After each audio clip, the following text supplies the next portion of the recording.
venda aos domingos, após a missa de Tridentuna, que acontece lá na Rua da Conceição, na Boa Vista. Por volta de umas 12, 12h30, a gente está lá com uma bancada. Tá? Trabalhamos com encomenda também, a gente programa entrega, então é bem mais para trás, porque se ele der um passo para frente, desenquadra. Vou parar de enrolar muito e falar só do grupo, já que a maioria não veio aos eventos nossos. O grupo de estudos Olavo Carvalho começou em 2015. Sigam também as redes, está no Instagram, está no Facebook. Entrem em contato. Todo mês tem palestra, todo mês tem algum evento. E esse ano, como diz, a gente quer a nova era, né? Quer fazer coisas ainda mais interessantes. Não vou enrolar muito, vou chamar ele, que é policial, pai de Sol, uma menina linda que estava fora, bebezinha. Ele é conselheiro, não conselheiro Aguiar. Amoroso também? Ele é o conselheiro Aguiar, direita, e aluno de Olavo, né? Que é um carimbo e tanto. Vamos receber com aplausos, Max. Futuro sogro do meu filho. Já tá pronto, Max. Vou deixar essa colinha aqui só para poder me guiar. Bem, boa tarde, pessoal. Ela já me apresentou. Eu queria só pedir um pouquinho de compreensão para vocês, porque o assunto é realmente extenso. Vou abordar muita coisa, eu tive que podar um monte de parte do assunto. Se tiver alguma dúvida, pode perguntar, mas eu peço que haja um mínimo de interrupção assim. Eu sei que dá aquele ímpeto na gente de querer participar da conversa e tal. Eu mesmo tenho esse ímpeto.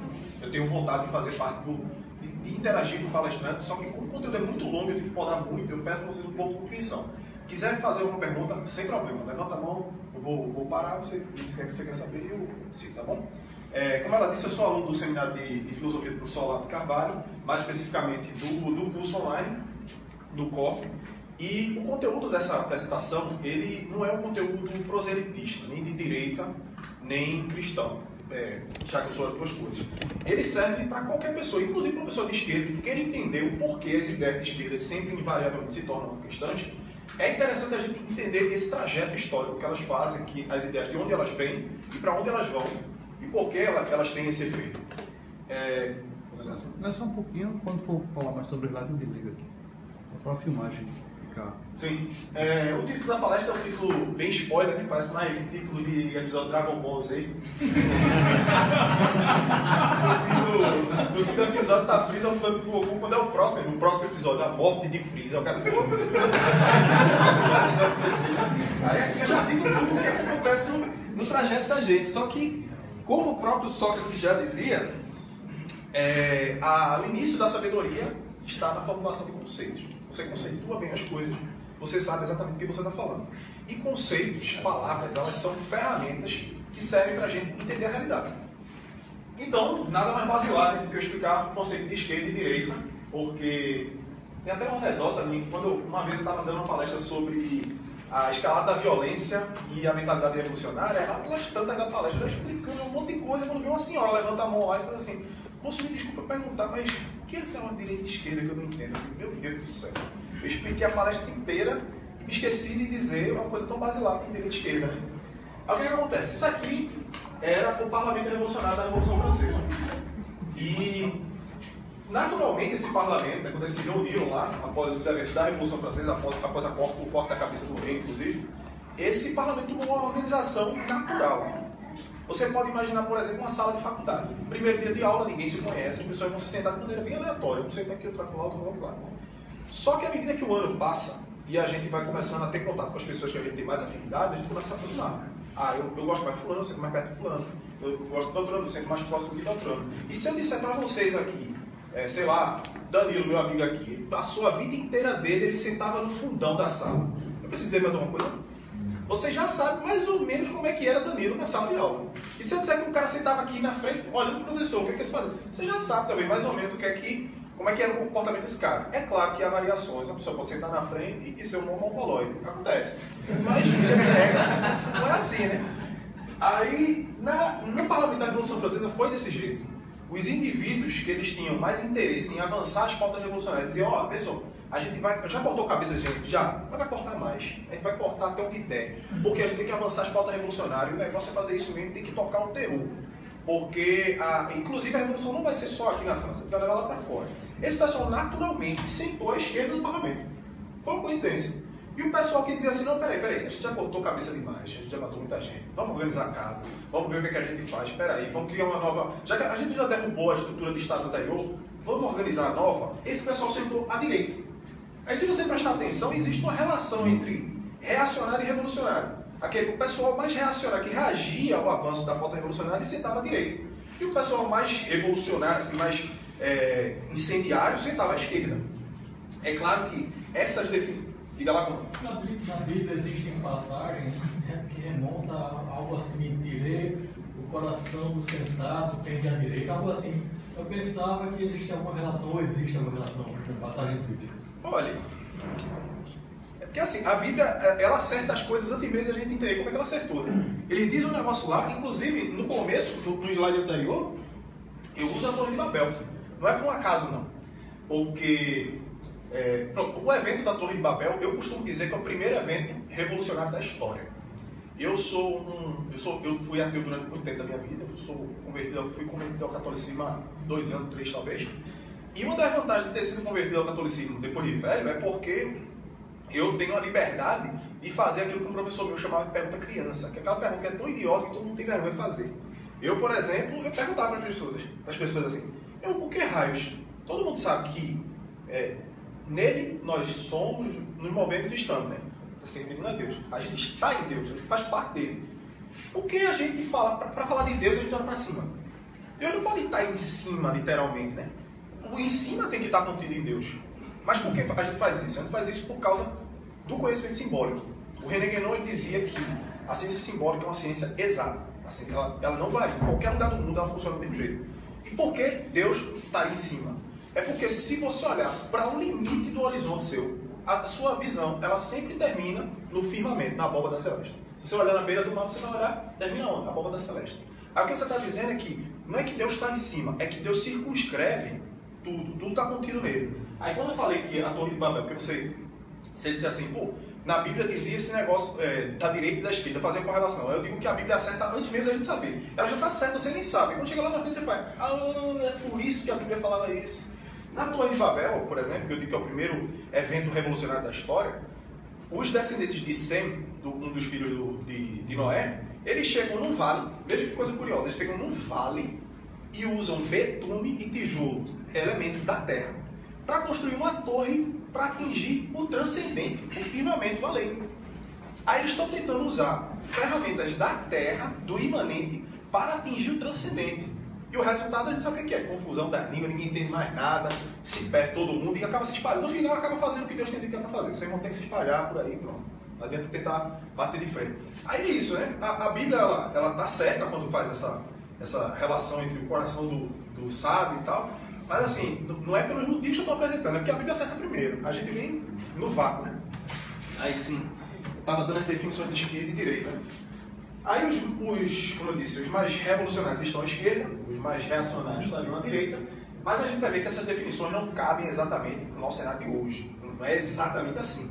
Porém, você consegue perceber que as pessoas que estão mais à direita hoje em dia, elas reagem a um movimento de transformação. O pessoal da esquerda, eles entendem que o Estado ele é uma ferramenta de transformação da sociedade. Eles querem usar o Estado, o aparato do Estado, para transformar a sociedade naquele ideal que eles imaginam, ou que pelo menos eles professam em seu discurso ideológico.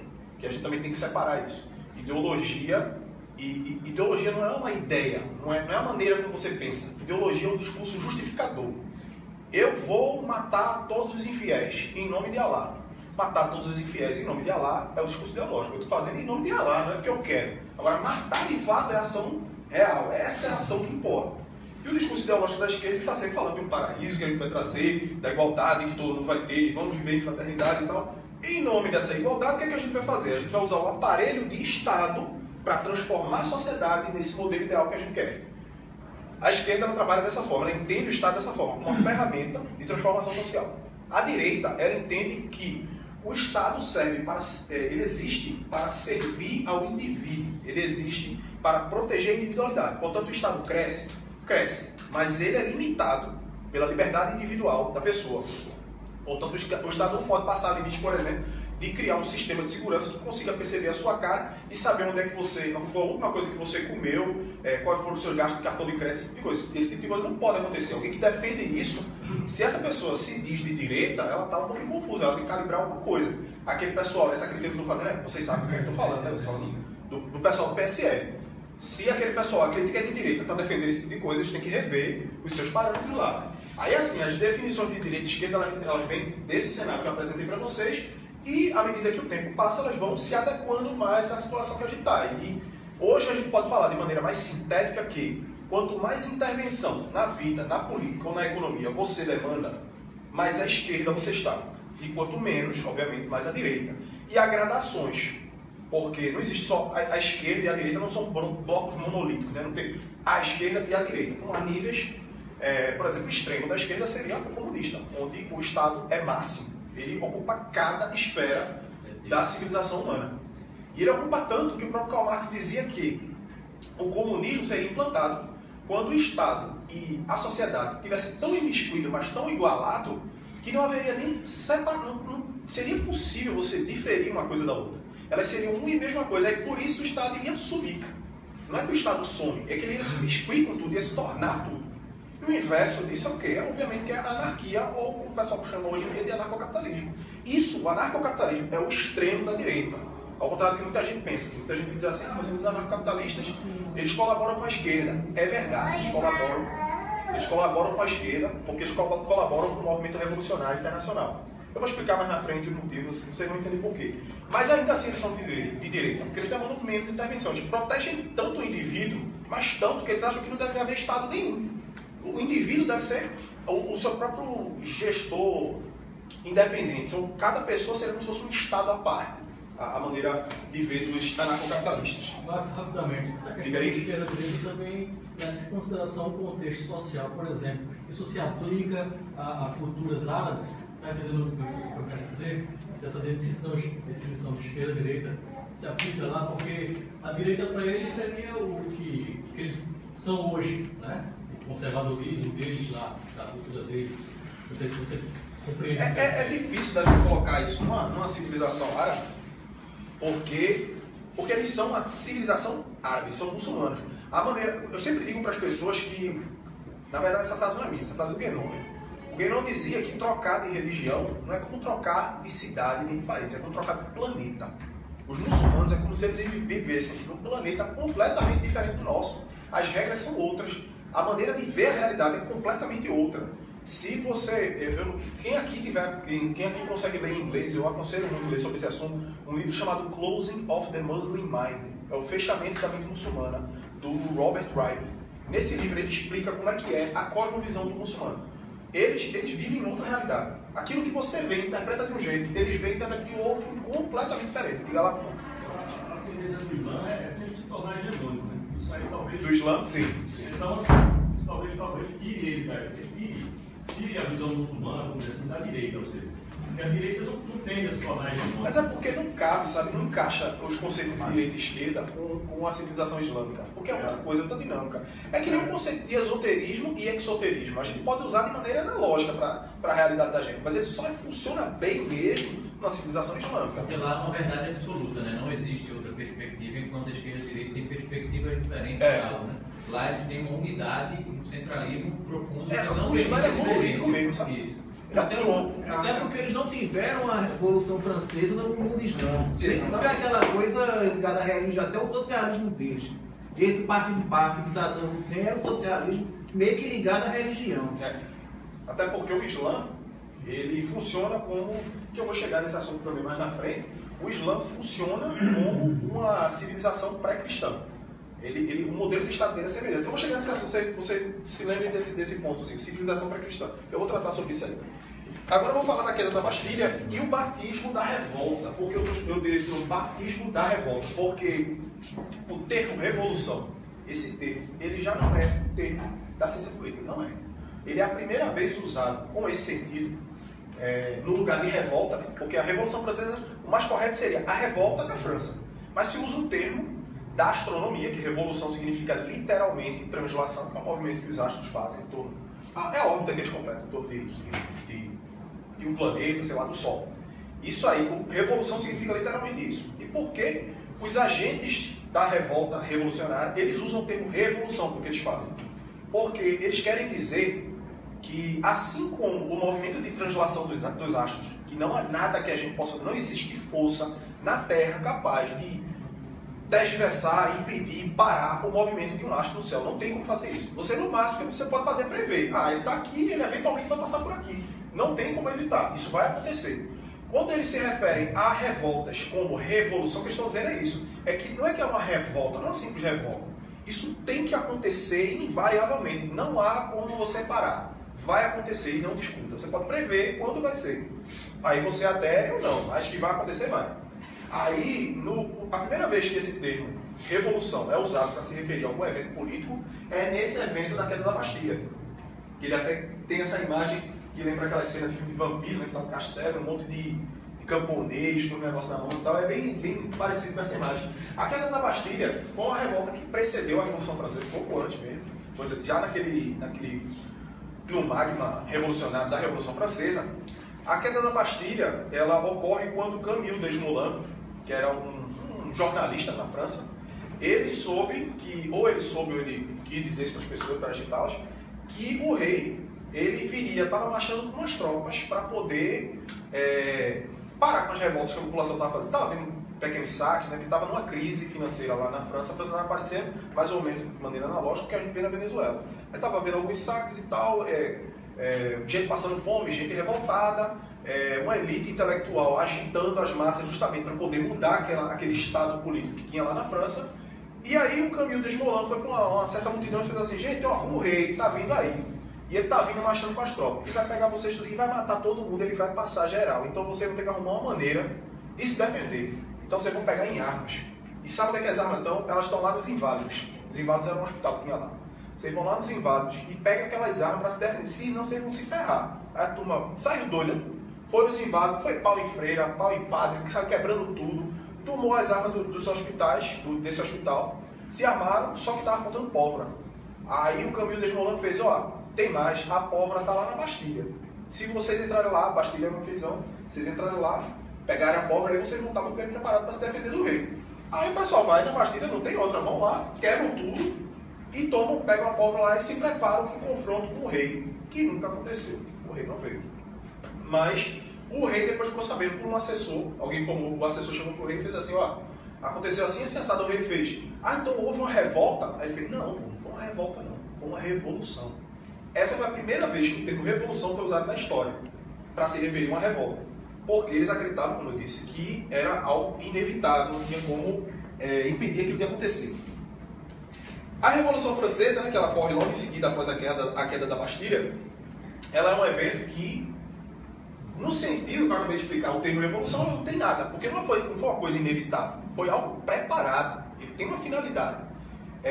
Eu não me lembro qual foi o pensador, parece que foi Crane Britton, eu não me lembro se foi ele, que ele disse assim, que as massas não fazem revolução, as massas no máximo são recrutadas para a revolução. Quem faz a revolução é a elite intelectual, um grupo de pensadores que estão lá, mano, ó, a gente vai fazer assim, vai estar o povo para fazer isso, quando eles fizerem isso e tal, não sei o que, não sei o que. E na revolução não foi diferente, tinha uma elite lá que estava trabalhando por trás, em boa parte maçons da Carbonária, que estavam lá preparando, conspirando e preparando aquela situação de mudança daquele estado social da França. Eles queriam tirar aquele rei, que era um rei que tinha fundamento absolutista, e queriam mudar aquela situação para poder colocar outro grupo de pessoas no poder. Então a Revolução Francesa, esse quadro aqui é o quadro que representa a liberdade guiando o povo. Né? Seria muito mais correto se fossem os conspiradores da Revolução Francesa guiando o povo, fazendo o povo de trouxa, que era isso que ele estava fazendo. E o resultado da Revolução Francesa foi igualdade, liberdade e fraternidade. Foi terror, morte pra caramba. Como toda a revolução, toda vez que você ergue uma torre de Babel, o resultado é confusão. Ninguém vai entender nada, vai dar um maior rolo. Foi assim na França, foi assim no Camboja, foi assim no Cuba, sempre o povo que se ferra. Tudo quanto é lugar que você vai, quando você volta uma revolução, o resultado é esse. Confusão das línguas. Dá pra encaixar igual como está acontecendo lá entre o presidente Macron. Macron? Na França. Na França, eu gosto dos coletes amarelos. Exato. Eu estou bem por fora desse assunto, mas coisas mais. O que está acontecendo nesse meio assim? Dos coletes, a mais. Sobre a questão dos aumentos de impostos que aconteceu lá, entre a canetada do presidente e gerou lá uma revolta entre aqueles que estavam no meio do fogo cruzado. Isso criou. Deve ter correlação, até porque a França, olha, tudo que não presta ali na França. Ele estava falando agora há pouco, a Simone de Beauvoir, Jean-Paul Sartre, Você tira o seguinte, Robespierre. aquela rendição vergonhosa da França para os alemães na Segunda Guerra, que ali foi um mostrando pro caráter francês. Napoleão, olha, tudo que não presta vem da França. Tu foi francês, A França é a vida dele é socialista. coisa. Isso aqui é comida boa da gente, brasileira. Cuscuzinho. Aí, sim, Revolução Francesa. Sim, a Revolução Francesa, os pensadores da Revolução Francesa, eles foram todos influenciados. O imaginário deles foi preparado, e um outro pensador também, eu esqueci qual foi, estou esquecendo o nome do pensador. Teve um pensador que ele dizia que as revoluções elas se fazem primeiro no espírito, para depois ir para as coisas. Então a Revolução Francesa ela se prepara no espírito dos pensadores da Revolução, da elite intelectual. E o espírito desse pessoal está voltado para dois fenômenos, dois eventos que houveram na história. Né? O que Aline chamou corretamente de remorrimento, que de renascimento não tem nada, que é o renascimento da visão clássica da realidade. E o iluminismo, que é logo um pouquinho antes da Revolução. O iluminismo é um pouco antes, o renascimento já é bem antes. Né? Aí, o que raio foi o renascimento? Eu digo que ele é o patrão da Revolução porque ele é o que dá a base do pensamento político dos revolucionários. Humanas? Como? Alguém perguntou? Humanas? Humanas? É um pensamento assim, da forma característica de povo de humanas. O pessoal do Humanas está muito ligado à mentalidade revolucionária mesmo, está ligado ao Renascimento. Porque o que acontece? Como a Aline tinha dito na palestra anterior, o Renascimento é o renascimento da visão pré-cristã. Ele é um movimento de rejeição ao estado atual de coisas. E o estado atual que o Renascimento surge é o estado da Idade Média. E na Idade Média, o homem da Idade Média, ele entendia que a realidade inteira ela era um drama já pronto por Deus. O trabalho da razão era simplesmente fundamentar a nossa ação aqui e fazer a gente esperar até que Deus desse o seu fechamento, que isso era de livre vontade do Pai, como o próprio Jesus já dizia, ninguém sabe quando é que o mundo vai acabar. No entanto, com a ideia de renascimento, quando renasce a cosmovisão anterior ao cristianismo, claro que existem coisas boas da cosmovisão anterior da pré-cristã. A gente costuma dizer que a civilização ocidental ela é um tripé, direito romano, moral judaico-cristã e filosofia grega. Sim. Ou seja, desse tripé, 2 pontos são pré-cristãos, que é a filosofia grega e o direito romano. Sim. Porém, o que eles fazem renascer no Renascimento não é isso, não é a filosofia grega e o direito romano. O que eles fazem renascer é o modelo de Estado pré-cristão. Porque a gente sempre está falando, hoje em dia está rolando muito debate do Estado laico. Todo mundo fala, não, porque o Estado laico, porque a Damares falou que o menino veste azul e o menino veste rosa, não pode.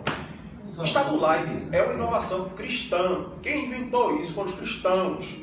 Porque o próprio Cristo já dizia, dá a César que é de César, dá a Deus que é de Deus. E o meu reino não é deste mundo. O príncipe deste mundo é outro, vocês sabem quem é. O reino de Deus não é aqui. Aí vem o Agostinho e fundamenta ainda mais isso. Você chega lá e faz, existe 2 cidades, faz aquela metáfora dele lá. E tem a cidade de Deus e a cidade dos homens. A cidade dos homens funciona de determinada forma, a de Deus é de outro jeito. O Agostinho, nessa explicação que ele dá da cidade de Deus e da cidade dos homens, o que ele está fazendo referência ele está confrontando um pensador que eu não li, eu só ouvi falar, que é um tal de Marcos Varro, que ele culpava a conversão do Império Romano ao catolicismo, que é a católica apostólica romana. Ele diz que a culpa do Império Romano ter caído foi porque ele se converteu ao cristianismo. Por quê? Porque você dilui o poder do imperador. Porque as pessoas não passam, que antes as religiões, se você prestar atenção, todas as religiões antes do cristianismo, elas eram sempre uma justificativa da história do próprio povo. É por isso que você pega um povo pré-cristão e faz assim, como foi que começou o universo? Quando ele vai explicar como começou o universo, sempre a explicação é como começou o povo que ele vive. Aí veio lá o Deus X e Y, brigou com fulano e tal, e da barriga de Beltrano saiu o primeiro de nós. É sempre assim. E se você prestar atenção também nas religiões gregas clássicas, elas tinham aquele panteão base, né? Zeus, Hera, Hades e tantos outros, e tinha aqueles deuses menores, Deus da forja, Deus da colheita, Deus do não sei o quê. Por quê? Porque eles acoplavam os deuses de outros povos, ou então diziam assim, eu sei como foi que o teu povo surgiu, o teu povo não é bom em forjar arma? Então porque ele é filho de um subdeus, o deus da arma, mas ele faz parte desse panteão, aí acoplava eles no panteão dos gregos, e isso foi se desenvolvendo, e os romanos foram helenizados, após vencerem as guerras contra o povo grego, se tornou, a religião grega se tornou a religião romana, mudou de nome, né? Tanto que o Zeus dos romanos é o Júpiter. E tem outros nomes, Afrodite, por exemplo, Vênus, enfim, vocês sabem dessa história. Aí o que acontece? Como eu disse, as religiões anteriores pré-cristãs, elas sempre justificavam a estrutura de Estado, a estrutura de poder. Ou seja, o sumo sacerdote das religiões anteriores se confundia com o agente político mais poderoso. Normalmente o imperador era o sumo sacerdote. Tá? Tem até uma imagem que eu não coloquei nos slides, eu quero mostrar para vocês.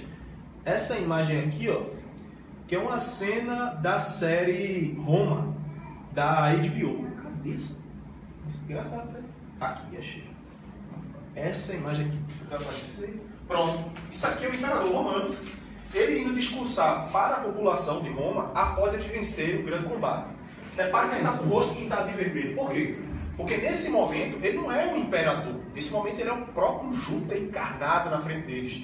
Ou seja, o agente político, o poder político, também era um poder religioso. As duas coisas eram uma só. Aí com o cristianismo, o que é que o cristianismo faz quando ele inova? Ele faz, separou. Não é a mesma coisa. O rei, ele agora até tem uma certa reverência ao sacerdote. Ele pode chegar. Tinha até aquele fulano lá, como era o Bossuet, que ele passava um sabão violento no rei. Chegava assim, olha, você fez merda assim, assim, assado. Isso aqui na frente de todo mundo. E o rei ficava assim, senhor, me desculpe, me desculpe. O cara era o rei. O rei ficava, não, eu vou fazer uma coisa desse bicho. Bicho é sacerdote, pô, vou pro inferno? De jeito nenhum. Ele dava logo ré. Aí essa separação, de certa forma, continha o poder do agente político, né? E esse Marcos Barra ele dizia, justamente essa contenção do poder do agente político é que impede o Estado de ser forte. Então o que a gente tem que fazer? Não tem que fazer esse negócio de cristianismo e cristianizar o império, não. A gente tem que voltar ao império àquilo que era antes, onde o sumo sacerdote e o agente político mais poderoso são um só. Porque aí o cidadão vai obedecer as duas coisas numa única figura. Obedecer à política, obedecer ao agente político, obedecer às leis, é ao mesmo tempo obedecer a Deus, a autoridade suprema terrena. E o Renascimento ele queria trazer exatamente isso. Ele dizia assim, não, a gente sabe esse negócio de cristianismo, está tudo errado, pô. A gente tem que voltar ao que era antes, a gente vai ter que voltar àquelas estruturas de Estado pré-cristão, que foram aquelas estruturas que foram mudadas com a conversão do Império Romano. E, deixa eu voltar aqui. Essa referência que ele fez, basicamente pegou um lado egípcio, né? Sim. Que é mais uma civilização pré-cristã, não é só os egípcios não. Os gregos, os romanos e muito outro. Pegou uma referência em questão como se ele fosse incorporar um deus egípcio. O Islã é assim, como eu estava dizendo para vocês agora há pouco. O Islã, ele funciona como uma civilização pré-cristã, por quê? Porque a autoridade máxima deles lá é uma autoridade política e religiosa ao mesmo tempo. Exato. Aí sim, os pensadores do iluminismo, né? Os pais da revolução, eles estão prestes à revolução, então em cima dela, a revolução está para acontecer, então os pensadores do iluminismo com as suas ideias lá. E o que era esse nome iluminismo, né? Já que a gente encontrou o significado do renascimento, que foi que renasceu, que é a mentalidade de governar pré-cristã, e o que é que a gente vai iluminar? Com o que a gente vai iluminar? Com a razão. Mas não é com a razão simplesmente a capacidade de comparar tamanhos ou medidas das coisas. Não, é a razão com o R maiúsculo. É uma razão que é uma espécie de Deus. Porque como o Nietzsche dizia, apesar do Nietzsche ser muito depois disso, mas o Nietzsche dizia acertadamente, você só destrói completamente aquilo que você substituiu. Você destrói uma coisa e tem que colocar outra no lugar. Se não coloca, fica um vácuo. E dizem que na política não existe vácuo de poder. Então, você tem que colocar alguma coisa no lugar. Então, eles iam colocar a razão com R maiúsculo para substituir a ideia cristã, a cosmovisão cristã. E quem é que trazia a razão? É claro que era a gente. Que é uma coisa curiosa, não sei se vocês já prestaram atenção. Toda vez que tem algum teórico sobre alguma coisa assim, que tem que vir uma classe para transformar tudo, sei o quê, sempre, ou ele está dentro, ou ele é o cara que vai dizer como é que vai fazer. Nunca é assim, ó, tem uma raça que é superior. Qual? É tal. É a tua? Não, não é a minha, não. É do outro cara, infelizmente. Eu tenho que morrer. Acontece isso, é sempre ele que vai matar, é sempre ele que vai estar no alto. Os iluministas são a mesma coisa. Eles eram os caras. Quem são os iluminados? Nós. Eita, coincidência, sou eu. Bicho, eu vou ensinar para esse pessoal aqui como é que conduz uma civilização. Então vocês vão fazer o seguinte, vocês vão ouvir o que eu tenho a dizer, vão seguir o que eu tenho a fazer, vão pagar para mim e vão viver com surdo. O iluminismo é basicamente isso. Que é... Paguei 10 vezes. Que é o quê? Paguei 10 vezes. Pague 10 vezes. Aí, o iluminismo é basicamente isso, né? O século das luzes, nossas luzes. O próprio Voltaire dizia que... eu acho que eu tenho quase certeza que era o Voltaire. Hoje eu estou terrível para nome de pensador, mas as frases são essa mesmo. Ele dizia que nós não trouxemos as luzes para marceneiro, sapateiros, não. Isso aí é coisa para cristão. Cristão é que tem essas ideias aí, que é para o populacho. A gente vai trazer para nobres, para pensadores refinados como nós. E essas ideias iluministas foi que prepararam o imaginário dos revolucionários da Revolução Francesa, que mudou a mente daquela elite conspiratória, que queria mudar aquele estado de coisa. E existe um negócio chamado... é um termo da alquimia, que é uma outra ciência simbólica. Muita gente pensa que a alquimia é tipo uma espécie de química mais atrasada. Não é. A alquimia não tem nada a ver com isso. A alquimia é uma ciência simbólica. E ela trata muitas vezes do manejo do poder. De como você conseguir poder, de como você administrar as coisas. Tem um conceito da alquimia que chama solve et coagula. Significa diluir e depois cristalizar. O solve et coagula é um método aplicado em todos os movimentos revolucionários da história que você vê. Todos. Desde a Revolução Francesa até a Russa, até revoltas populares de hoje em dia. Quase aconteceu com a gente, com aquelas revoltas de 2013, se não me engano, que foi quando morreu aquele jornalista lá que levou um foguete na cabeça. Quase que acontecia aquilo lá. Porque o solve et coagula é o seguinte: você pega um metal bruto, que ele está sem forma, e você quer dar uma forma nova a ele. Então você vai gerar calor. Bota calor até ele tomar a forma do mercúrio. Esse calor é o quê? É a confusão revolucionária. Você vai gerar revolta, você vai gerar briga, vai gerar desordem, vai criar aquele estado de tensão, onde ninguém confia mais em ninguém sabe o que está por vir, a qualquer momento pode acontecer alguma coisa. Quem sabe? Como? O senhor falou quem realizou? É um conceito da O solve et coagula? Eu não sei quem, mas ele é um conceito da alquimia. Aí, vai criar essa situação de tensão que ninguém sabe o que, é que vai acontecer, o que, é que pode vir, que é justamente aquele momento onde o Camilo Desmoulins chega para a população e faz: o rei está vindo aí para pegar vocês, se armem logo aí, porque senão vai acontecer. Pronto, isso aí é solve, está dissolvendo, está mudando as estruturas, está dissolvendo todas as bases, as relações sociais, está dissolvendo. Só que em dado momento, quando vai ficar na forma do mercúrio, vai ficar líquido, que esse é um dos motivos também pelo qual na Bíblia diz assim: o Espírito Santo pairava sobre as águas. Por que as águas? Por que não pairava sobre o gelo? Por que não pairava sobre o ar? Ele pairava sobre as águas porque a água é fluida, ela pode ser moldada numa coisa nova. Se você colocar num recipiente quadrado, tudo se liga, isso, seja como água. Não sei se alguém já viu esse vídeo, que ele diz que se você colocar água num recipiente quadrado, ela fica quadrada. Você bota num recipiente redondo, ela fica redonda. Ela é maleável. Aí você dissolve as estruturas sociais daquele ambiente para deixar ele na forma do mercúrio, e então você vai jogar um enxofre para cristalizar. Só que esse enxofre sempre e invariavelmente é um cara muito violento e autoritário, sempre. É tanto que o resultado da Revolução Francesa foi o quê? Napoleão ocupar. O que aconteceu na Alemanha de 30 e pouco, que acaba em 45, Hitler. O que aconteceu na Itália, Mussolini. O que aconteceu na Venezuela, Hugo Chávez e Maduro. Aí assim, esse processo do solve et coagula, ele sempre invariavelmente é o processo revolucionário que eles aplicam, né? E os pensadores do iluminismo... Deixa eu ver o próximo quadro. Sim, já expliquei como era a estrutura do Estado pré-cristão. Não acabou, porque acabou os slides, mas... Deixa eu ver minha colinha aqui.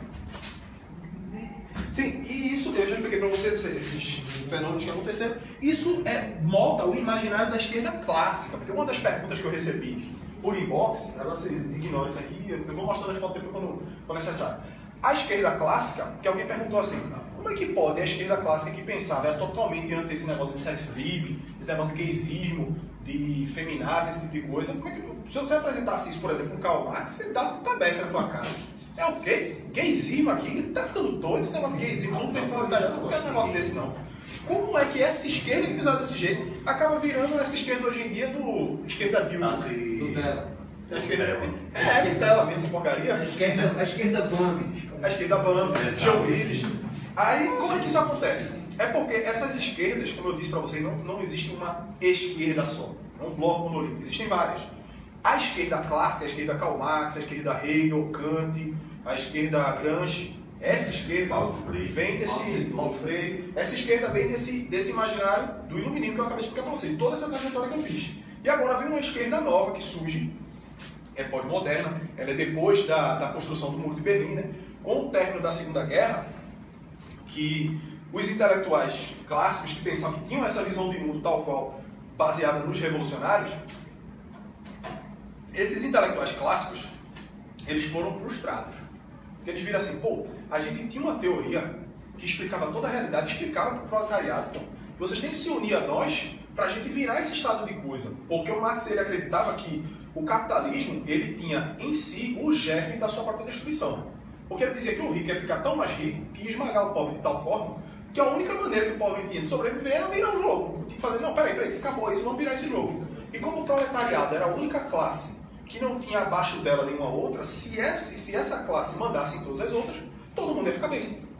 Aí, com a Segunda Guerra, eles perceberam que não era isso que acontecia. Quando o proletariado ia ficando rico, ia começando a ter acesso a coisas que antes ele não tinha, pô, agora eu posso, sei lá, trazendo exemplo para agora, eu posso comprar uma moto, dividir uma motozinha, uma CGzinha, opa, agora eu posso fazer um empréstimo, ajeitar minha casa, eu vou criar meus filhos, fim de semana, eu não vou querer saber de revolução, esse negócio de revolução, isso é coisa para adolescente. Revolução, tatuagem, isso é coisa para adolescente. O meu negócio é criar meus filhos para a igreja e no final, quarta-feira, assistir meu jogo do Santinha, ver o Santinha dar uma surra no esporte e tomar aquela cervejinha. É isso que o cara quer, o cara não quer saber esse negócio de revolução. Aí o que acontecia? Quando o capitalismo se desenvolvia, os caras olhavam assim, rapaz, esses proletariados deixaram para lá essa história de revolução, então alguma coisa deu errado. O que foi que deu? Aí vem a escola de Frankfurt e diz assim, ó bicho, o problema é o seguinte, é que o próprio Lenin também já dizia isso, né? Não é que a gente vai usar uma classe revolucionária, a gente vai criar uma vanguarda. A gente vai pegar um grupo de pessoas e vai dizer assim, olha, vocês têm que fazer a revolução. Para quem? Para a gente. Mas é para vocês. Vocês não é para a gente não tem nada a ver. A gente só está aqui só dizendo para vocês que vocês têm que fazer. Mas no final quem vai ganhar? Nós. Vocês. Vocês que vão ganhar com a revolução. Aí a escola de Frankfurt vem e faz assim, então a gente vai fazer o seguinte, ele vai pegar qualquer pessoa que esteja incomodada com alguma coisa. Sei lá, eu sou homossexual e me sinto incomodado porque as pessoas não me aceitam como homossexual. Pronto, você é uma classe revolucionária, porque você está sendo oprimido. Ah, eu sou uma mulher que apanhei meu marido. Você, não sei o que, você... seja lá, qualquer preocupação que você tenha, qualquer incômodo que você tenha. Inclusive, eu já vi, tem uma passagem procurarem no Facebook, tem lá, o pessoal está usando torcida organizada, dizendo assim, a torcida antifascista. Porque a torcida que está fazendo militância revolucionária, que está dizendo, não, vocês são oprimidos pela polícia. Porque quando você vão no jogo quebrar as coisas, a polícia não deixa. Tem que deixar quebrar. Aí eles estão usando até isso, pô. Até bandido eles usam para isso. Não é? Bandido, por exemplo, você é um prejudicado para a sociedade porque você não tem acesso às coisas. Você quer ficar em casa e ter um iPhone sem fazer nada e não pode, que coisa mais errada e absurda. Não é isso. Aí, diga lá, Mamuto. Inclusive, fale mais alto, por favor, porque eu sou meio surdo. Na Federal, e o professor substituto do titular da cadeira, ele disse que conhece aquele indivíduo que em 2014 jogou uma privada no aluno 4-1. Sei. E esse professor disse assim, gente, é o seguinte, vocês têm que entender que na sociedade, aí ele falou a história conhecida dele, disse assim, a violência dita organizada é também uma forma de resistência. Coisa maravilhosa, né? O pessoal que está assistindo online não deve ter ouvido não, mas o que o colega nosso lá disse foi que um professor dele conhece o cara que jogou aquela privada na cabeça dos outros torcedores, que matou o cara inclusive, né? Ele levar uma privadada na cabeça para se lascar. E o professor dele disse que a violência da torcida organizada é uma forma de resistência, né? De coisa, serena resistência, né? Seja igual os Willis, vão-se embora, seu merda. Aí, a escola de Frankfurt, ele começou a criar essa vanguarda revolucionária, pegando qualquer um que tivesse algum incômodo com a sociedade, você faz parte da classe revolucionária, você tem que ser aproveitado e fazer parte dessa vanguarda. E essa esquerda, ela recebe fundamentos que justificam, porque diferente da outra esquerda clássica, ela sempre faz referência a um cânone de texto, né? Sei lá, Karl Marx, Kant, Hegel e tantos outros. Eles sempre, de certa forma, eles orbitam e voltam para esse cânone de texto. Tem uma visão mais ou menos que gira em torno daquelas ideias. Essa esquerda nova, a esquerda dildo, ela é um negócio muito mais confuso. porque ela não vem só de fontes de direita, inclusive de fontes de esquerda, inclusive de fontes de direita, e fontes até a política. Muita gente reclama assim, diz que o Nietzsche era um pensador que fundamentou a esquerda. Só que o Nietzsche era um cara que odiava esse negócio de movimento de massa. Ele dizia assim que é coisa de gente fraca e pequena. Um homem forte não precisa estar se aliando a um bando. Um homem forte se sobressai sozinho. O super-homem do Nietzsche, ele era um cara praticamente autóctone. Ele era o poder de si próprio, não dependia de ninguém. Ou seja, ele era avesso. A mentalidade completamente independente. Ele era avesso a esse negócio de coletividade. No entanto, a ideia do Nietzsche de transvaloração dos valores, de você ser o próprio criador dos seus valores, é uma ideia que é aproveitada por essa esquerda dildo, né? Eu costumo dizer, quem sabe o que significa dildo entendeu o raciocínio. Essa esquerda dildo, ela se aproveita dessa ideia de você criar os seus próprios significados, sua própria moral. E vem um cara chamado Heidegger e cria uma coisa ainda mais pesada para isso, assim, que influencia, que pesa muito mais na hora de criar a visão de mundo dessa esquerda dildo. O Heidegger dizia que, antes dele, todos os métodos de agir, né, a teoria da ação, era precedida de uma teoria do ser. Ou seja, tinha uma ontologia. É como se fosse assim. Para eu jogar um jogo de futebol, eu antes de jogar, eu tenho que entender as regras. Tenho que, pelo menos, saber o que é um impedimento. Eu tenho que saber que o meu time é Thiago, é Danilo, tal, porque eu vou tocar a bola para eles, né? Eu vou jogar com eles. Eu tenho que saber disso antes. E eu tenho que saber que eu faço gol lá e levo gol aqui. Essa é a teoria do ser. Você entender como as coisas são para então você agir. Aí o Heidegger dizia que isso é um erro. Você não tem que saber como é que é o ser. Até porque não tem aquela coisa da tese, antítese e síntese. A função da gente é simplesmente empurrar a história, empurrar os eventos, para que eles aconteçam. Porque quando eles acontecerem, o próprio processo histórico que vai cumprindo tese, antítese, síntese, criar, isso vai criar o futuro. Então a gente não precisa de uma teoria do ser. O próprio agir em si já justifica a própria ação. Portanto, esse negócio de moral, quando você demole a ontologia, a moral vai embora. Porque a nossa moral, por exemplo, eu tenho um princípio, por que eu não mato vocês aqui? Porque vocês são iguais a mim, vocês são uns iguais, uns comuns comigo, tem algo em comum, e vocês são a imagem e semelhança de Deus. Eu não posso fazer um negócio desse, não. Se fizer um negócio desse, eu estou me condenando. Só que o Heidegger diz, não, isso aí é besteira, depende do contexto. Se na hora valer a pena matar, a gente mata, se não, aí a gente mata, depende. É aquele negócio que eu vi no ano passado sobre uma socialista lá que estava falando sobre a respeito dos policiais. Você só vai atirar quando ele atirar tomar 2 tiros. Se você estiver sendo alvejado. Exatamente. No dos outros é refresco, né? Aí, o que é que acontece? Essa esquerda dildo, ela não tem um fim que ela vai construir. Ela é uma esquerda de trabalho negativo. Eu expliquei para vocês agora há pouco o conceito de solve e coagula. A função da esquerda dildo é apenas solve, é apenas dissolver. A função dela é destruir as bases sociais que a gente tem. É mudar a estrutura de Estado. A função dela é gerar calor nessa equação alquímica para que alguma coisa depois venha e crie o sal, cristalize, venha e seja um enxofre. E o que é que seria essa coisa? Após, suponhamos, né, estendendo o raciocínio da ação da esquerda dildo. Se ela, vamos supor, o gaysismo implantasse o feminismo e tal, a gente destruísse todas as nossas bases, se a gente fizesse aquilo que eles dizem que eles fazem consigo mesmo, né? Se a gente ficasse desconstruídix, se a gente deixasse o nosso estado desconstruídix, o que é que ia acontecer? Depois a gente ia ter que criar uma ordem, não é isso? Não ia ter que criar uma ordem? Para criar essa ordem você tem que vir com uma força muito maior. Tinha que ser um Leviatã muito mais forte do que o que a gente tem hoje em dia. E esse Leviatã seria o globalismo. Sim. A esquerda dildo, a função dela é abrir as porteiras para que um Leviatã muito maior do que a gente tem aqui. Se a gente está achando ruim a intervenção que o Estado da gente tem, você imagina um Estado mundial. Quer ideia mais de esquerda do que um centralismo político para o planeta inteiro? Não tem ideia, não dá, esse é o limite do esquerdismo total. O esquerdismo, a enésima potência tomando durante Os europeus estão sentindo um gostinho disso. Com mago. Os europeus, a União Europeia, estão sentindo um gostinho disso. E tem uma coisa, quando a gente fala de globalismo, tem gente que pensa, eu sei que vocês aqui não pensam isso, mas tem gente que ainda pensa, isso aí é a teoria da conspiração e tal. Então eu quero que vocês vejam isso aqui, ó. Esse lugar aqui chama Astana. Essa cidade já existe e ela foi construída para este fim, para abrigar a elite globalista. Essa cidade existe. Cazaquistão. Fica no Cazaquistão. Astana, o nome desse lugar. Cazaquistão, inclusive. A estrutura dela é toda simbólica, toda Sim, faz sim. referência à estrutura de poder que eles têm na mão e que eles têm. Isso aqui, ó, tem gente que diz, eu não sei se é verdade, mas isso faz referência ao tempo de Salomão, que é uma estrutura e também os próprios maçons usam isso agora. Eu não estou nem fazendo uma crítica à maçonaria, sabe? Mas, assim, parece. Mas são as duas torres com o templo no meio, isso é símbolo maçônico. Não é, parece muito, eu não sei se é verdade, mas parece. Mas é. Isso está lá em Astana. Se vocês procurarem depois, isso também está em Astana. A pirâmide. Se vocês procurarem depois. Tá no dólar também. Sim. No dólar, tá lá.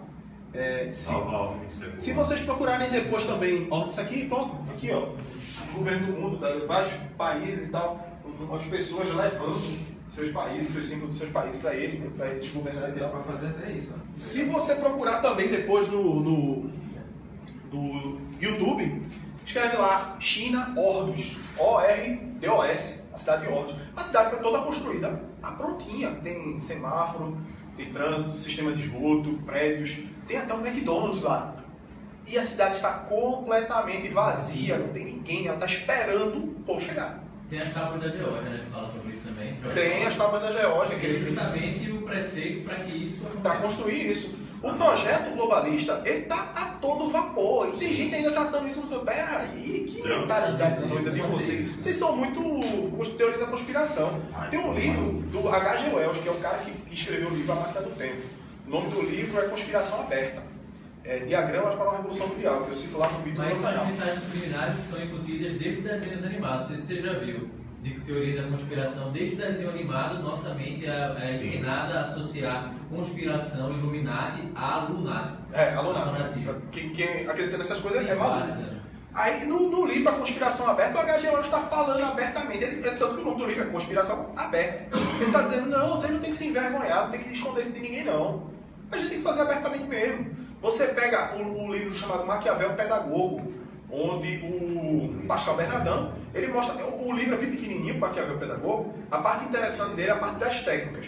Mas assim, tem muita coisa que ele bota lá que é carta da ONU mesmo, documento, que ele está mostrando lá aqui, não precisa acreditar em mim não, isso aqui é documento da ONU. Está lá os caras dizendo, a gente vai criar esse modelo de ensino aqui para poder moldar a cabeça das crianças para pensar desse jeito aqui, vai fazer isso para esse fim. Tem um livro eu me esqueci o nome do autor, rapaz.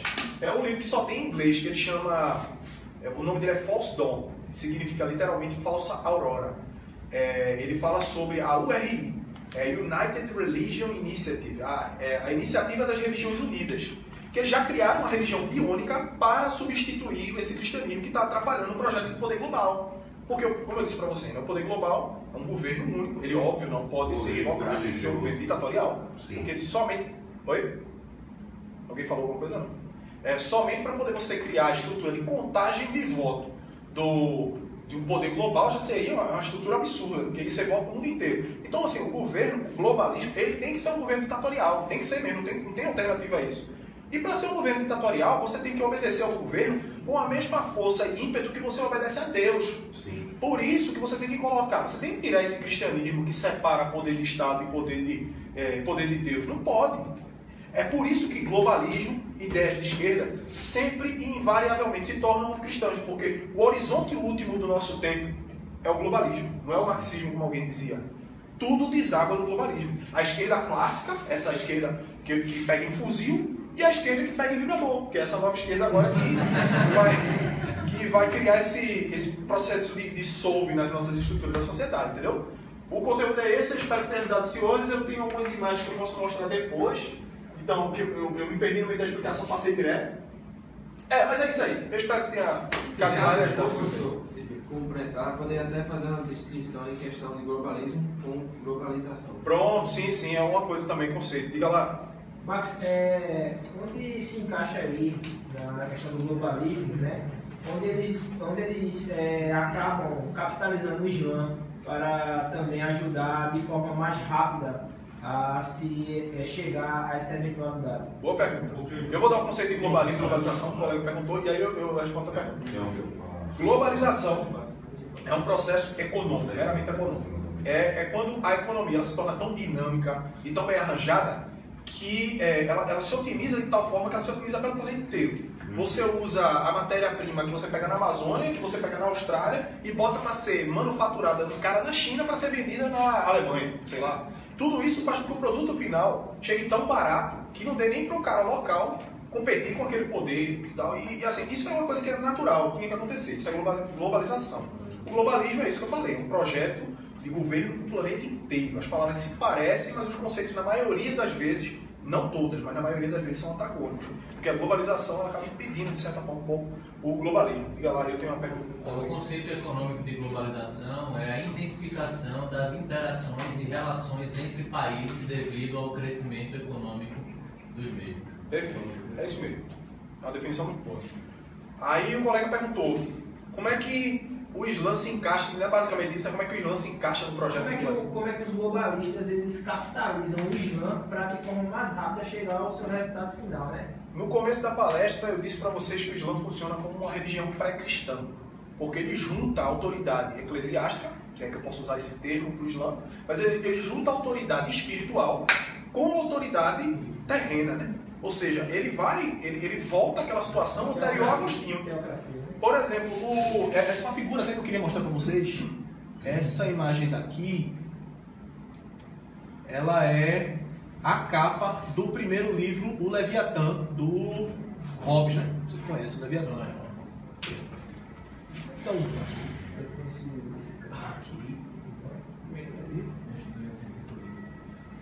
Eu não sei se está dando para vocês entenderem aqui. Pronto. Essa capa aqui, o Leviatã. O que era o Leviatã do Hobbes?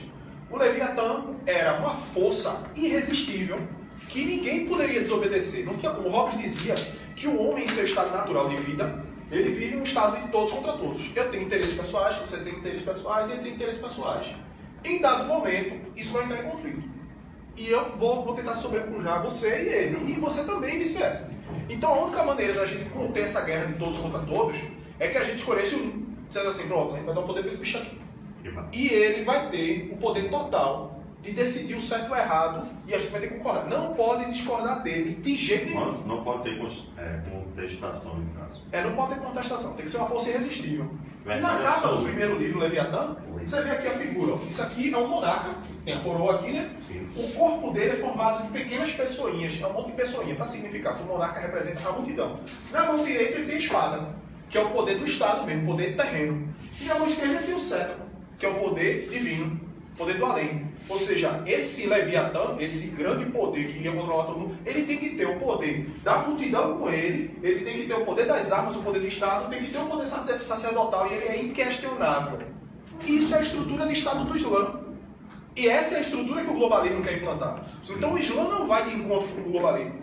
Para o Islã, o globalismo é bacana. Desde que o Islã seja a religião oficial. Olha, estou cuspindo pra caramba, né?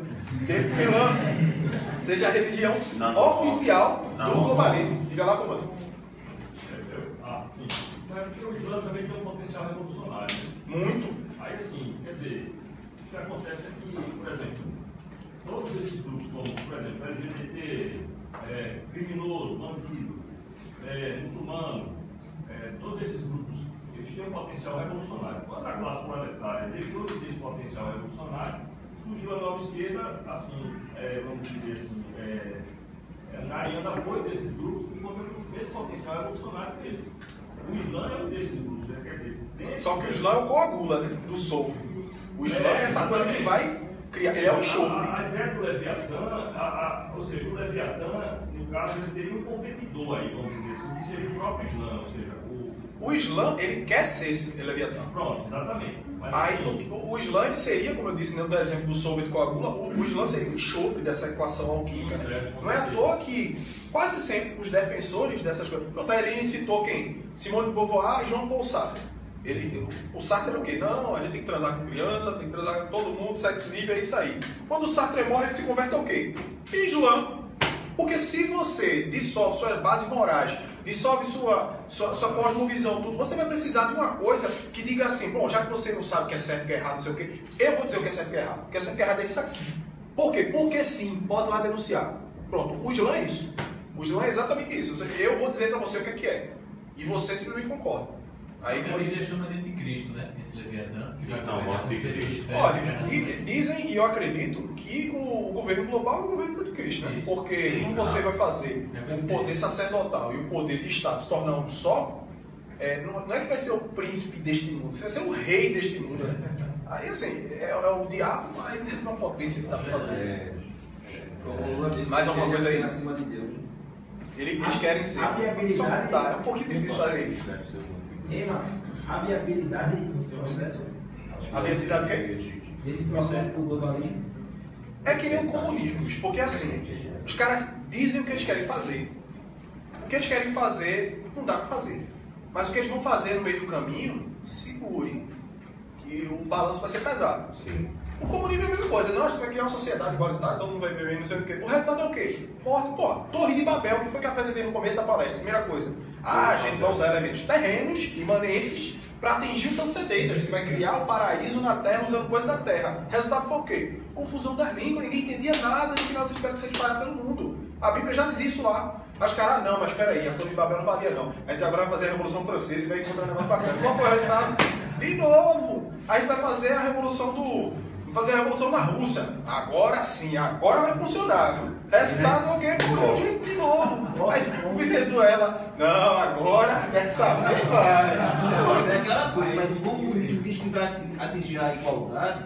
Na União Soviética, por exemplo, não era bem onde se via, né? Era até aquela elite que vivia no nível de igual os reis da antiguidade e embaixo o povo. Aqui no Brasil, o Lulinha que subiu lá em cima não ficou igual ao povo. Diga lá, meu nome.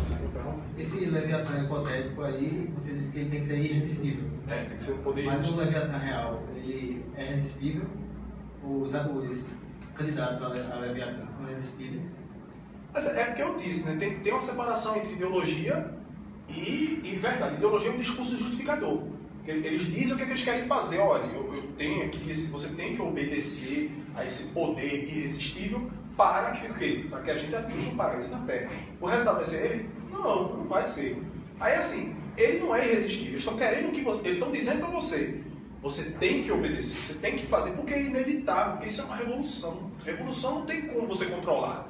Ela simplesmente acontece, você tem como prever. Eu estou dizendo para você que o globalismo é inevitável. Não tem como evitar, a gente já construiu cidade para isso, já tem a ONU, já tem diretriz da ONU que está virando, por exemplo, cláusula não, é emenda constitucional. Da Constituição da gente dizendo isso. Cláusula pétrea também, porque por causa do ordenamento jurídico da gente. Como? Cláusula pétrea também, porque Cláusula pétrea. direitos humanos não podem ser... Pronto. Tratar de direitos humanos incorporados ao ordenamento jurídico são considerados cláusulas pétreas. Pronto, exatamente. Então, Isso aí é o globalismo dentro da Constituição. Aí eles estão esfregando isso na tua cara todo dia para dizer assim, não tem freio, cara, não tem nada que você possa fazer. Tem? É claro que tem, pô. E o nome disso chama cristianismo. Exato. Que é a coisa que contém o avanço desse negócio. É a coisa per si que vai contra tudo isso. Diga lá. Só um parênteses, né, que perguntaram se o globalismo é o governo do anticristo, né? Tem uma passagem que Paulo fala em 2 Tessalonicenses 2, que só existe uma coisa que impede o aparecimento do homem da iniquidade, que seria o governo do anticristo. E alguns teólogos dizem que isso que Paulo diz que impede é justamente o cristianismo, ou a igreja que impede. Pois é. Eu vou... Só com uma curiosidade, depois vocês, quando chegarem em casa, vocês não viram, vocês procuram a cerimônia de inauguração do túnel de São Gotardo. Não sei se vocês já ouviram falar dessa história. Já ouviu? Meu velho, é a coisa mais sinistra que você vai ver. É uma cerimônia de celebração. Eles criaram um túnel que passa por baixo da água. É uma estrutura magnífica mesmo. Assim. Não tem como a gente dizer que aquilo é uma porcaria que é fácil de fazer, não. É cabuloso. E quando eles fizeram aquilo, eles fizeram a cerimônia de inauguração. Vamos comemorar, viva, inaugurar aqui o negócio. O que é que eles fazem? Uma missa negra com um Satanás no meio lá, dançando, gente nua, gente morrendo. Qual o nome? É Túnel de São Gotardo. Se você colocar só isso, São Gotardo, de santo, né?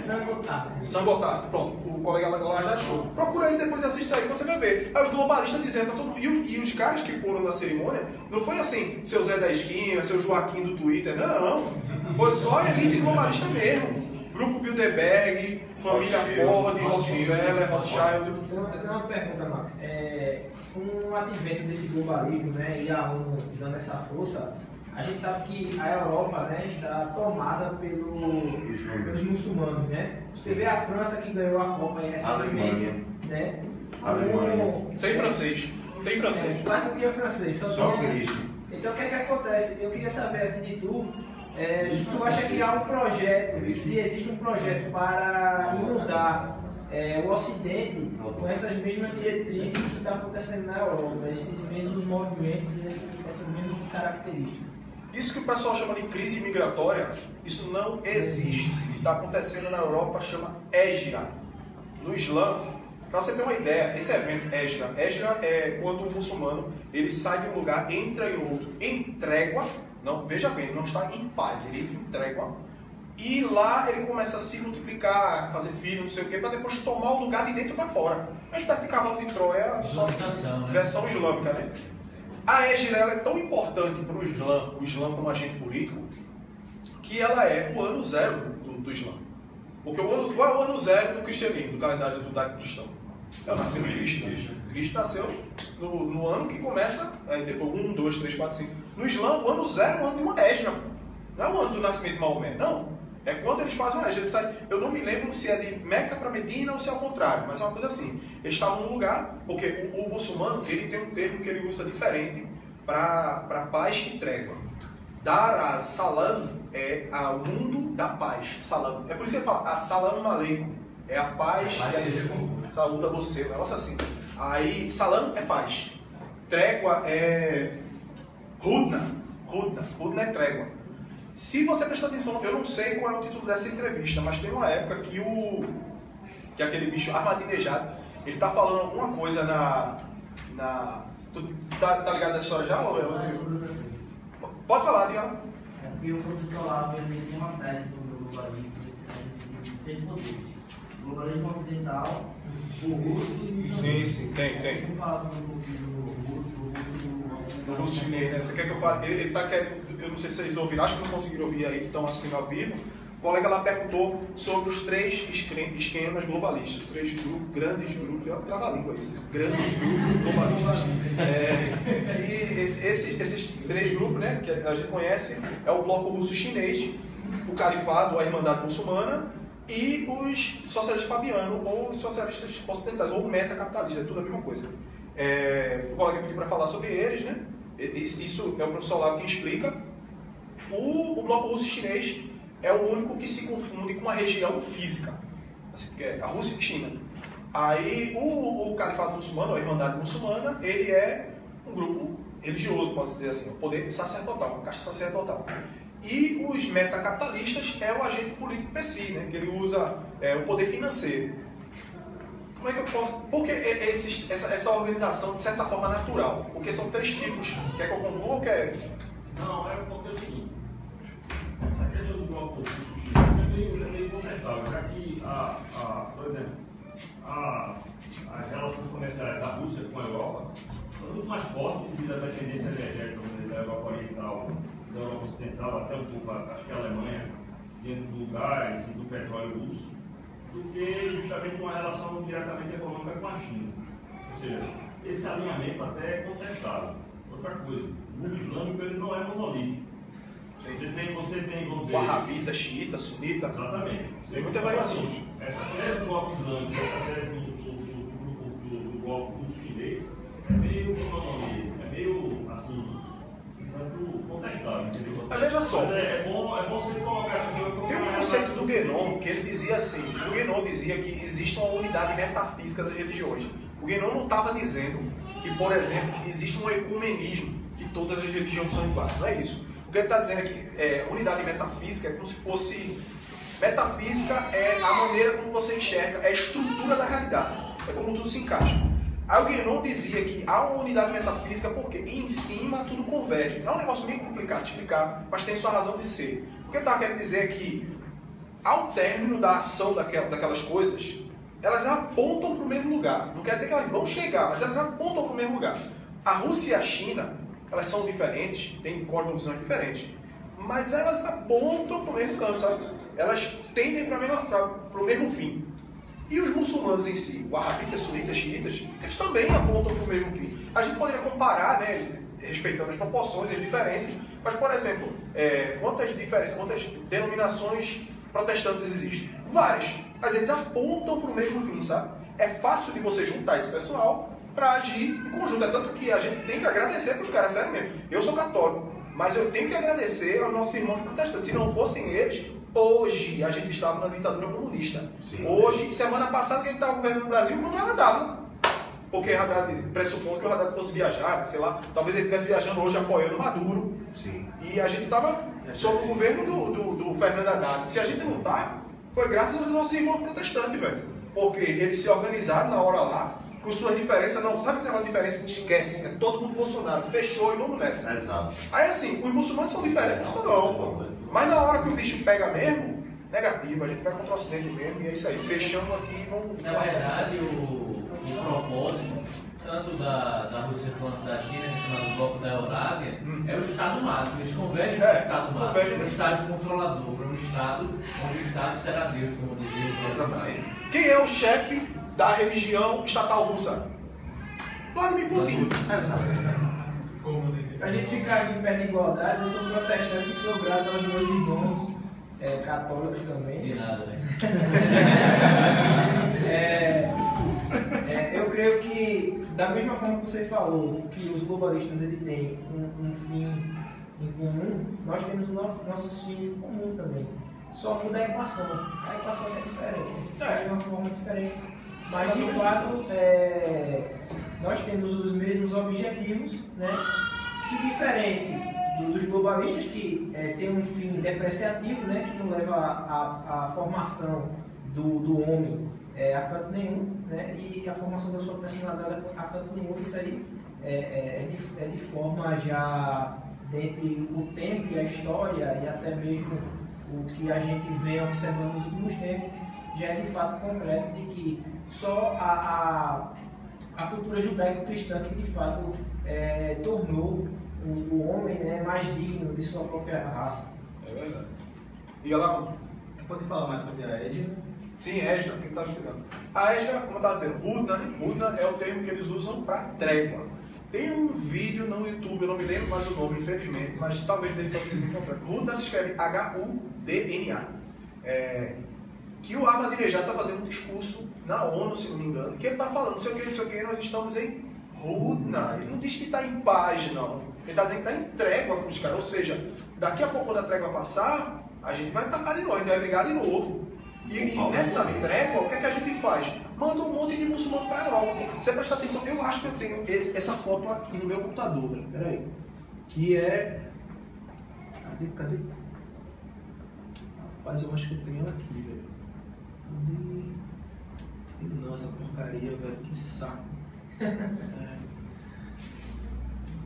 Que é uma foto que é o seguinte, é um mapa da Europa e tá lá a Síria, quando teve aquela época que estava tendo uma guerra lá na Síria, e a Síria fica aqui.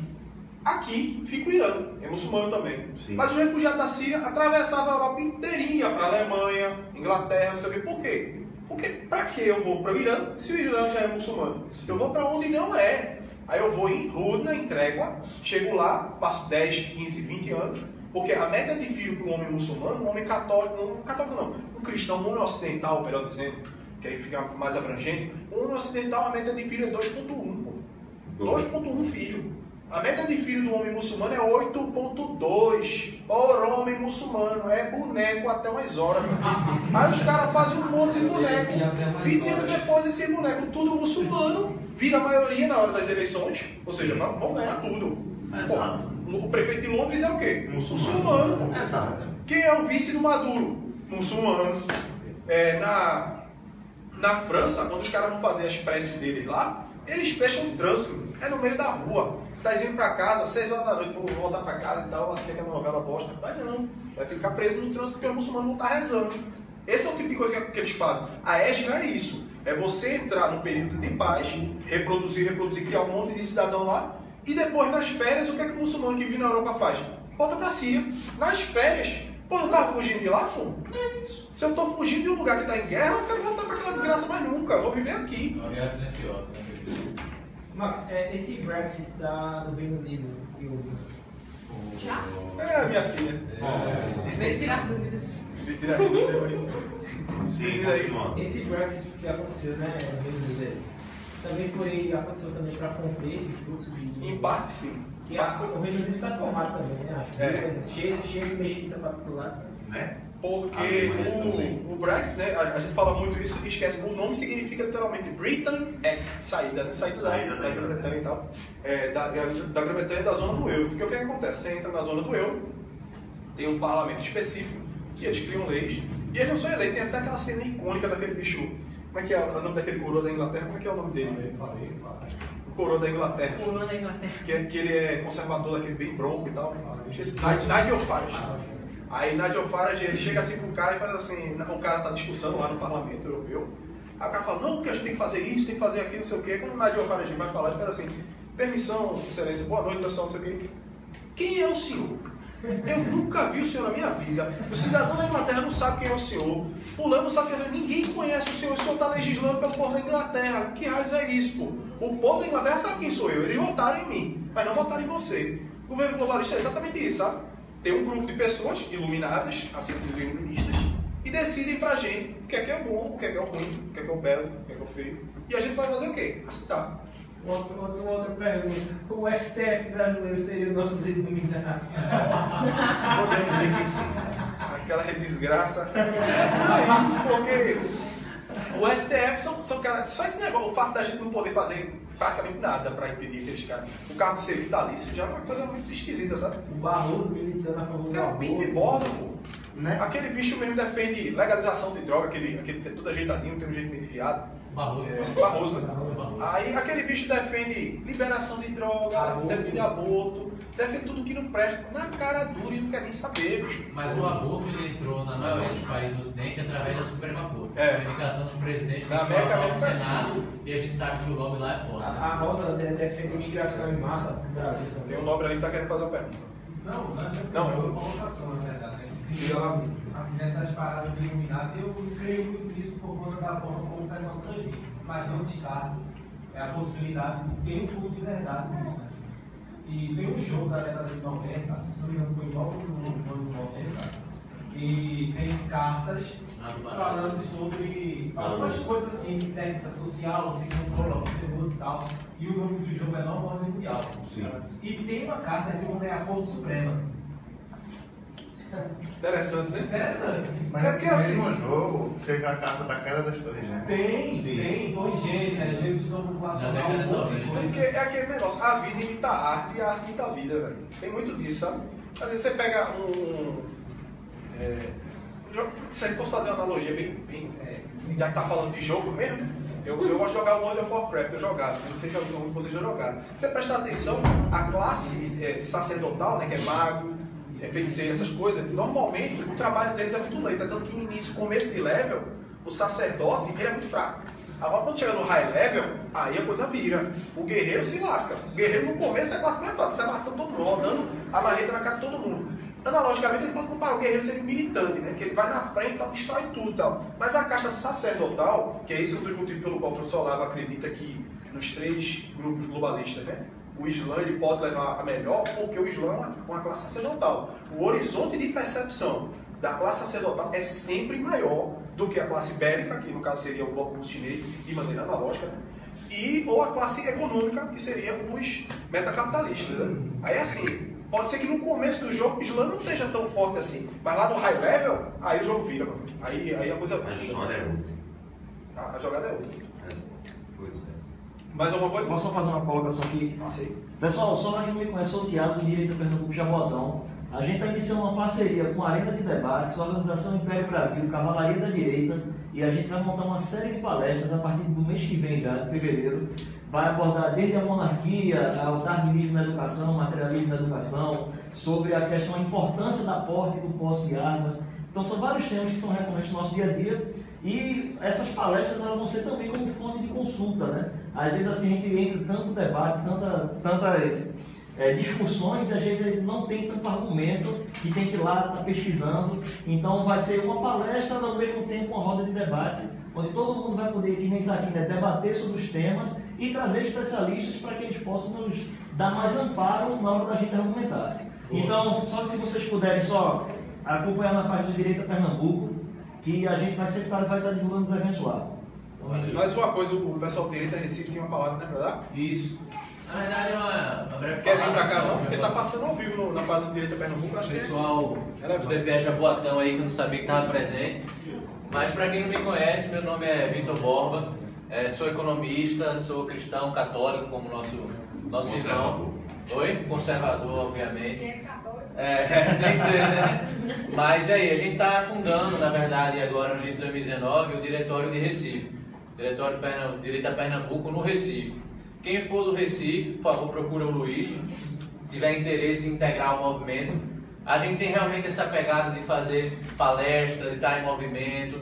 Vamos aprovar nosso estatuto agora, no início de 2019. Vamos ter também a colaboração voluntária para participar de evento, como o IBL vem para a rua, está fazendo, mas com uma pegada realmente 100% conservadora, que é o que a gente precisa. A gente sabe que a gente vive num estado tomado pela esquerda, um bloco se formou de oposição e nós estamos no meio dele, do Nordeste contra a presidência da República, e é importante a participação de todos, levando esse ideal conservador para as ruas, para casa, para a faculdade, para o colégio, para a igreja. Por incrível que pareça, inclusive dentro da Igreja Católica, eu faço parte de algumas comunidades católicas, sou membro da comunidade católica de Mote, lá em Jaboatão, e nós encontramos resistência inclusive dentro das comunidades, como nossa irmã Eline falou, foi fazer uma palestra no Bento XVI, que é outra comunidade católica fundada por leigos, mas atrelada à arquidiocese, que temos resistência dentro da igreja não por serem pessoas mal intencionadas, mas muitas vezes elas são mal instruídas, não conhecem a verdade, né? Como foi o slogan do nosso presidente Bolsonaro durante toda a campanha: conhecereis a verdade e a verdade vos libertará. Então quem tem interesse em participar do Direita Pernambuco, agora em Recife, as reuniões da comissão acontecem lá no escritório. Eu sou consultor empresarial também, meu pai também, boa viagem. E pretendemos promover em auditórios também, dependendo da quantidade de pessoas que aderiram ao movimento, beleza? Valeu. Então, valeu.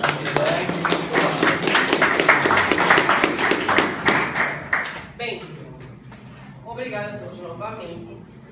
Sigam a gente no Facebook e Instagram para saber a programação, desde com integrantes do próprio grupo ou outros palestrantes locais ou até figurões. Oi? Sigam o meu canal. Sigam o canal. Cruzado de Direita no YouTube, Cruzado de Direita.